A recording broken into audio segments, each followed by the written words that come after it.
사모하는 주님, 내 사모하는 주님, 온 세상 구주시라. 내 사모하는 주님, 영광의 왕이시라. 영광의 왕이시라.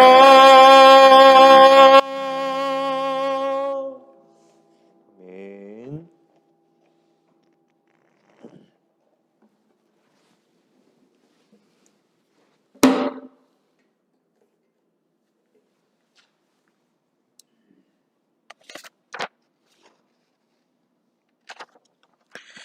우리 함께 공동기도 하시겠습니다. 우리의 기억에 당신은 자비로우시고 한결같으신 분, 우리가 의지할 반석, 우리와 함께 우리를 위해 인내하시는 분이십니다. 그때는 당신을 노래하는 소리가 멈추지 않았습니다. 하지만 오늘 우리가 만나는 당신은 어렵고 버거운 분입니다. 우리가 마음속으로 미리 정해놓은 죄목을 손쉽게 시인하면 당신은 우리가 감춘 우리의 허물을 하나둘 드러내십니다. 우리가 상상하는 우리의 모습과 우리의 실제 모습이 일치하지 않음을, 우리가 하는 말을 우리가 쫓아가지 못함을, 우리가 은밀하고도 철저하게 잔인과 폭력을 일삼는 체제에 얽매여 있음을, 게다가 우리가 여기서 벗어나고 싶어 하지 않음을 드러내십니다. 주님, 넋이 나간 우리를 용서하소서. 우리는 자신을 속이고 현혹하면서 헛된 곳을 찾아 집을 짓고 살아왔습니다.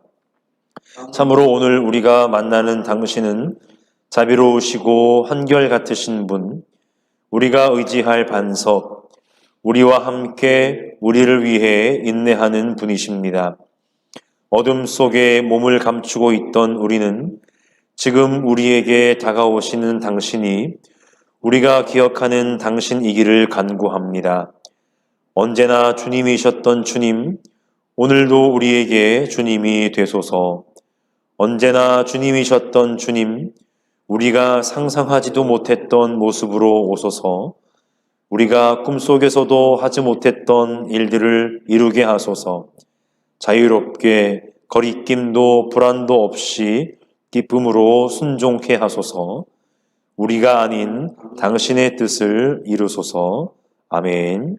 우리 함께 1분간 침묵하시겠습니다.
오늘 함께 살피실 하나님의 말씀입니다. 신약성경 사도행전 2장 1절부터 13절 말씀입니다.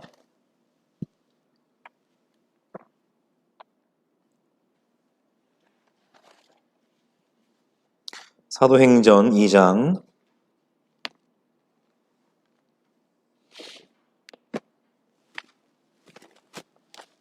1절부터 13절을 제가 읽겠습니다. 오순절이 되어서 그들은 모두 한 곳에 모여 있었다. 그때 갑자기 하늘에서 세찬 바람이 부는 듯한 소리가 나더니 그들이 앉아있는 온 집안을 가득 채웠다. 그리고 불길이 솟아오를 때 혓바닥처럼 갈라지는 것 같은 혀들이 그들에게 나타나더니 각 사람 위에 내려앉았다. 그들은 모두 성령으로 충만하게 되어서 성령이 시키시는 대로 각각 방언으로 말하기 시작하였다. 예루살렘에는 경건한 유대 사람이 세계 각국에서 와서 살고 있었다. 그런데 이런 말소리가 나니 많은 사람이 모여와서 각각 자기네 지방 말로 제자들이 말하는 것을 듣고서 어리둥절하였다. 그들은 놀라 신기하게 여기면서 말하였다. 보시오, 말하고 있는 이 사람들은 모두 갈릴리 사람이 아니오. 그런데 우리 모두가 저마다 태어난 지방의 말로 듣고 있으니 어찌된 일이오.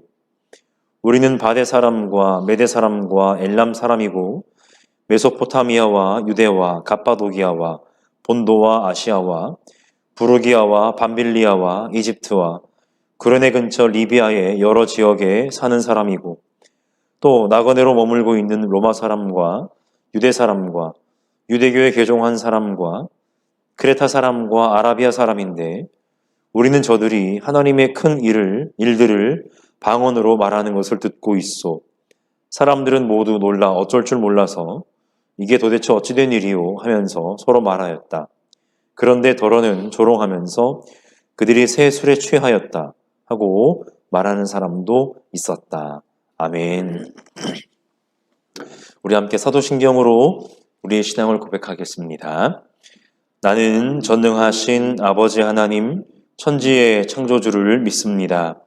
나는 그의 유일하신 아들 우리 주 예수 그리스도를 믿습니다.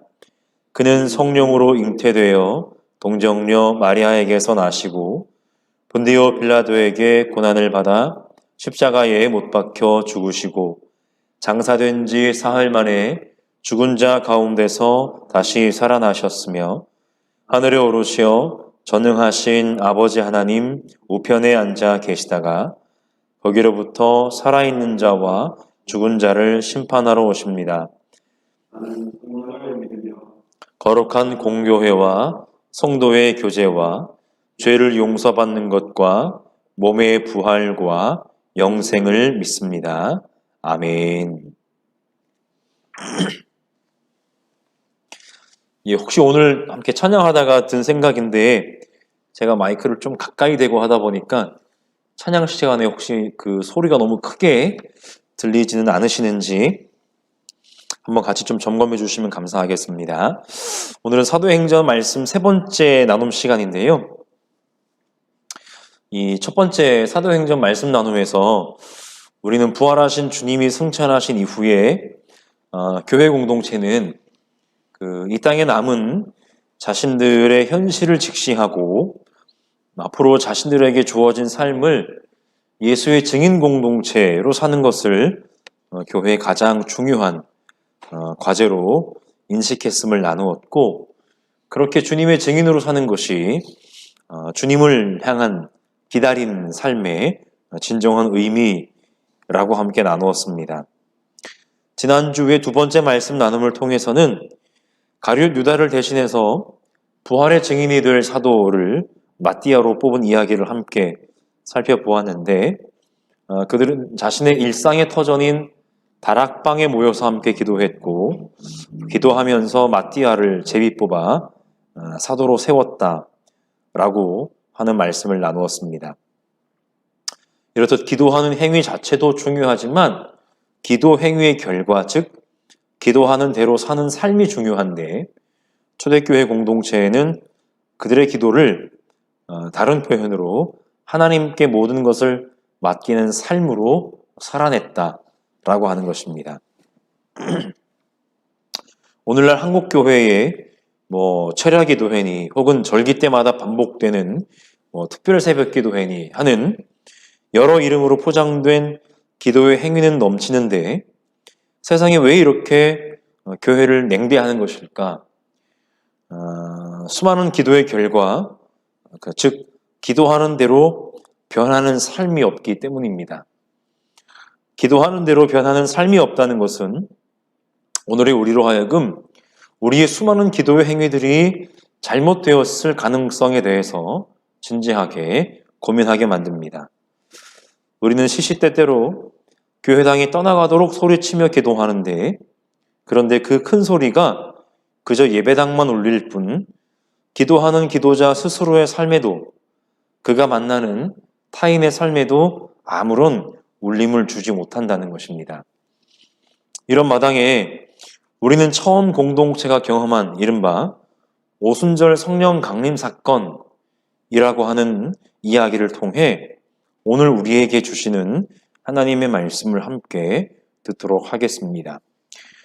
먼저 본문 1절을 보시면 본문의 시간적인 배경이 바로 오순절이라는 것을 우리가 알게 되는데, 오순절은 6월절로부터 50일 후의 절기로서 구약에 기록되어 있는 유대의 절기인 77절의 헬라어 명칭입니다. 이 77절은 구약의 3대 절기인 무교절, 77절, 그리고 초막절 중 하나인데, 신명기 16장 16절은 이렇게 말씀합니다. 모든 남자는 한 해에 3번, 즉 무교절과 77절과 초막절에 하나님께서 정하신 곳, 즉 성전에 가서 제사할 것을 명령합니다. 이 세 절기 중에 무교절이라고 하는 것, 가장 처음 등장하는 것이요. 이 무교절은 출애굽 이야기 속에서 6월절과 아주 밀접하게 관련되어 나타나는데, 이집트 땅에 있는 모든 처음 난 것들에게 죽음의 재앙이 임할 때, 잘 아시는 것처럼 어린 양의 피를 문설주에 바른 히브리인들의 집에는 그 죽음이 넘어갔다라고 하는 것이죠. 이것을 기념하는 절기가 바로 유월절인데, 우리 한자말로 유월은 넘을 유와 넘을 월이 합해진 단어입니다.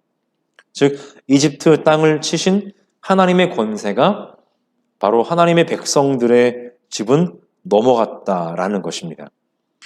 그리고 뒤이어 히브리인들이 이집트에서 탈출하게 되는데, 모든 일들이 급박하게 이루어져 가는 과정 속에서 그들은 누룩을 넣지 않은, 즉 발효되지 않은 빵을 먹게 되는데, 이것이 곧 무교병입니다.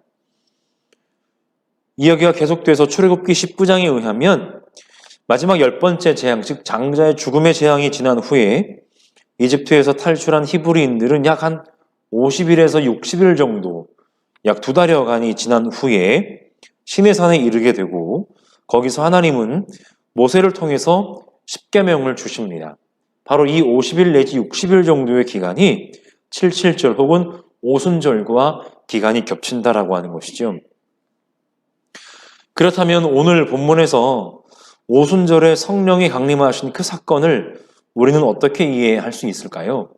대부분 아마 오순절 성령 강림 사건 하면 가장 먼저 방언을 떠올립니다. 방언으로 기도했다는 거죠. 그래서 오늘 한국교회의 방언이 아주 중요한 요소 중에 하나가 되었습니다만, 하지만 오늘 본문은 방언을 이야기하는 데에 그 목적이 있지 않은 것을 우리는 기억해야 합니다.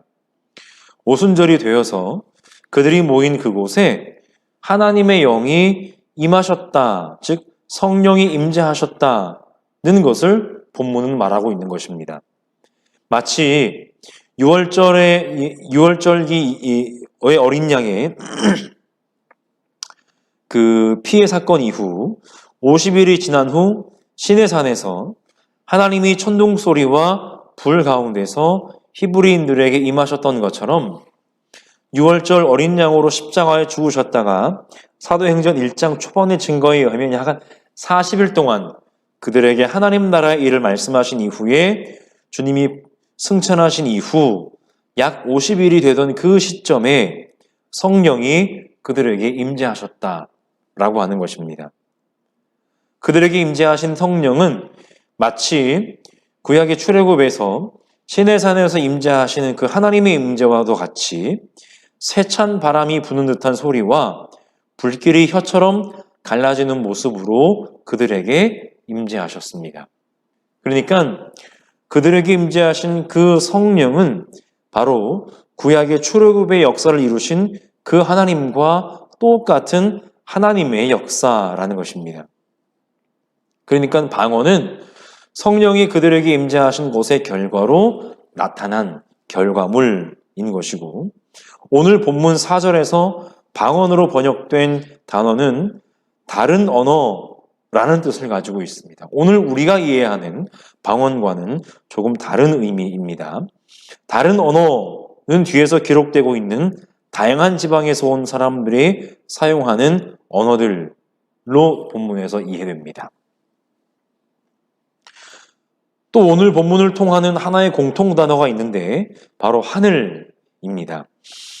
본문 2장 2절에 보시면 그들이 함께 모여 있는데 갑자기 하늘에서 세찬 바람과도 같은 소리가 그들이 나서 그들이 있는 곳을 가득 채웁니다. 그리고 불처럼 갈라지는 그리고 그 혀들이 그들에게 보였고 그 혀는 각 사람 위에 거기에 모여있는 모든 사람들 각 사람 위에 내려앉았습니다. 그리고 그 결과 그들은 다른 언어로 말하기 시작했습니다.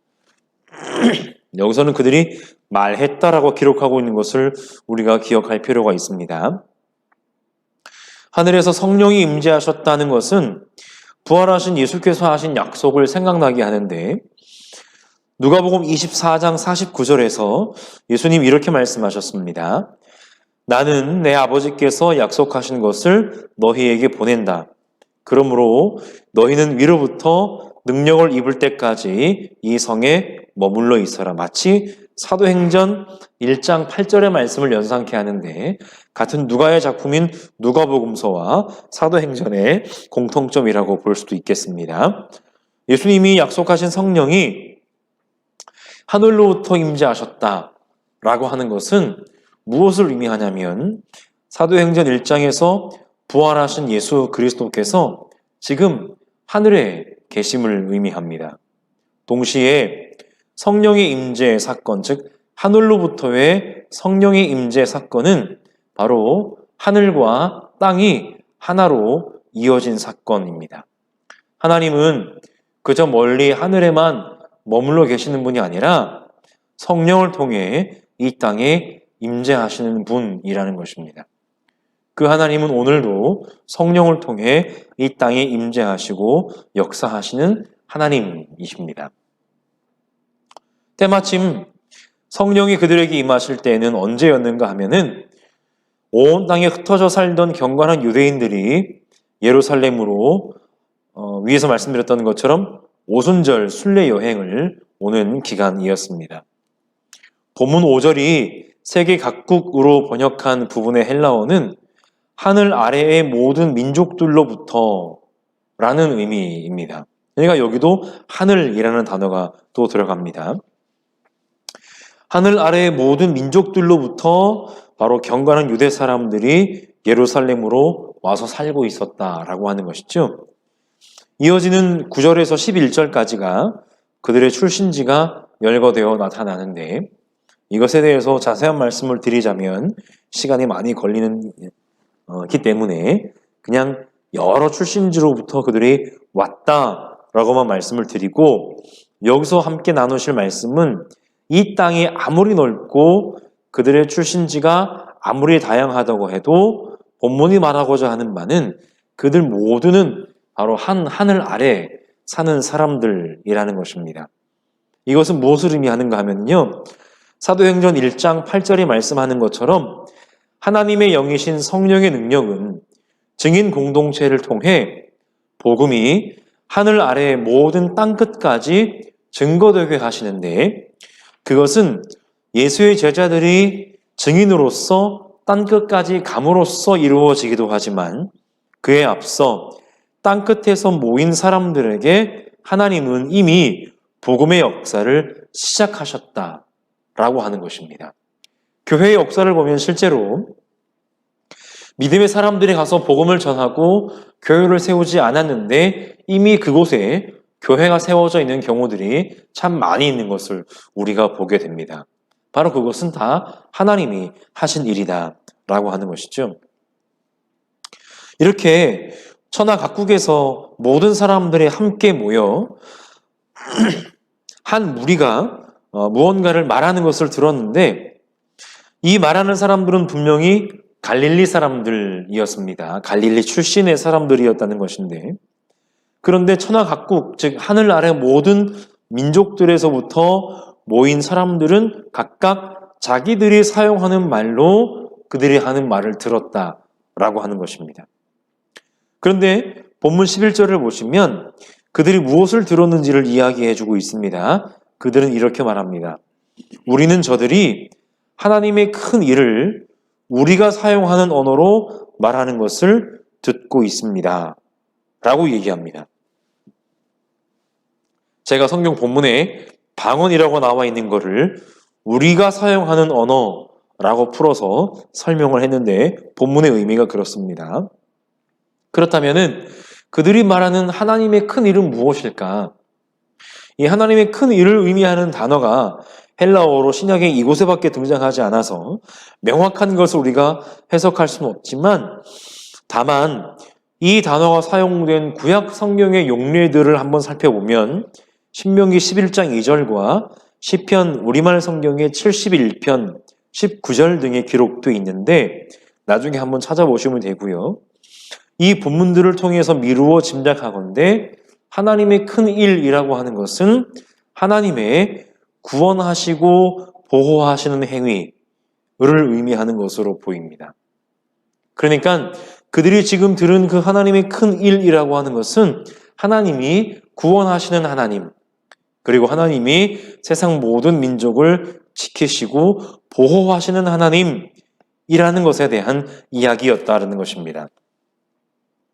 예수의 증인 공동체, 즉 교회를 통해 이루실 당신의 구원 행위를 지금 하나님이 먼저 앞서서 행하고 계시는 것입니다. 이런 하나님의 구원 행위에 대해서 본문을 보시면 두 가지 반응이 나타나는데요. 어떤 사람들은 놀라서 어쩔 줄 몰라 하면서 이게 도대체 어찌된 일이요? 하고 말하고, 또 더러는 그들을 조롱하면서 그들이 새 술에 취했다라고 말하기도 합니다. 다음에 이제 본문에 등장할 베드로의 설교에 의하면 이 시간은 아침 9시인데요. 네. 이렇게 상반된 두 반응이 나타난 이유는 아마도 그 말을 하는 이들이 갈릴리 사람들이기 때문일 것인데, 성경에서 그 당시 배경 속에서, 상황 속에서 이 갈릴리 사람이라는 말 표현은 당시 사람들에게는 아주 경멸적인 뜻을 가진 표현이었습니다. 즉 배운 것 없는 갈릴리 사람들이 이렇게 수많은 언어를 사용한다는 것이 도대체 무슨 일이냐라고 하는 그런 조롱조의 말이었다라는 것입니다. 이것에 대해서 또 많은 말을 할 수 있겠지만 한마디만 하자면 바로 이것이 하나님의 능력입니다. 결론을 맺겠습니다. 오순절 성령 강림 사건은 하나님께서 이 땅의 백성들을 그냥 내버려 두지 않으시고 계속해서 임재하시며 함께 하신다는 것을 보여주는 사건입니다. 그리고 그 결과 그들이 말한 방언은 단순히 오늘 우리가 이해하고 있는 그런 정체를 알 수 없는 언어로서의 방언이 아니라 그 함께 하시는 하나님의 큰 일을 세상의 모든 사람들이 알도록 이야기하는